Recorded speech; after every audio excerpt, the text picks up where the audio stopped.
Yara aldım, kanım akmıyor. Ateş üstündeyim, beni yakmıyor.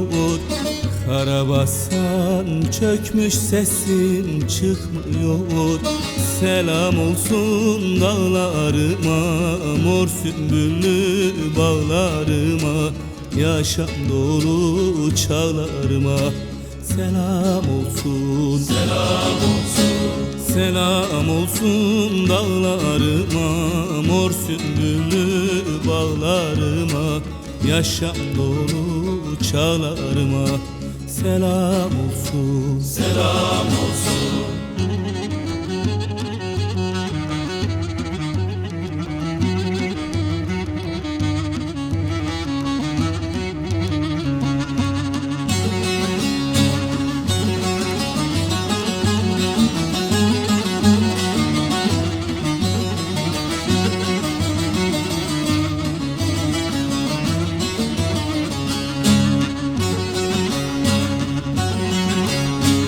Kulak verdin haklıların derdine, çekti vurdu hiç dönmedim ardıma.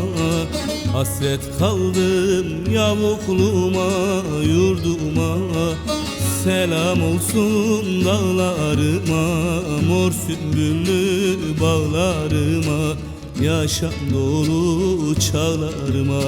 Selam olsun, selam olsun, selam olsun dağlarıma, mor sümbüllü bağlarıma, yaşam dolu çağlarıma. Selam olsun, selam olsun.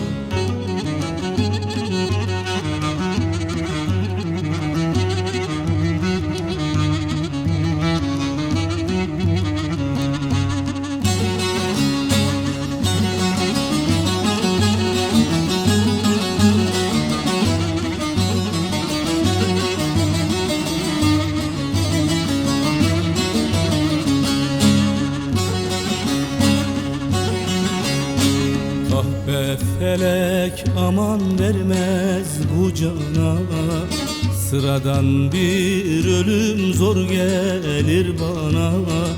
Haber verin kardeşime, anama. Selam olsun dağlarıma, mor sümbüllü bağlarıma, yaşam dolu çağlarıma. Selam olsun, selam olsun, selam olsun dağlarıma, mor sümbüllü bağlarıma, yaşam dolu çağlarıma. Selam olsun, selam olsun.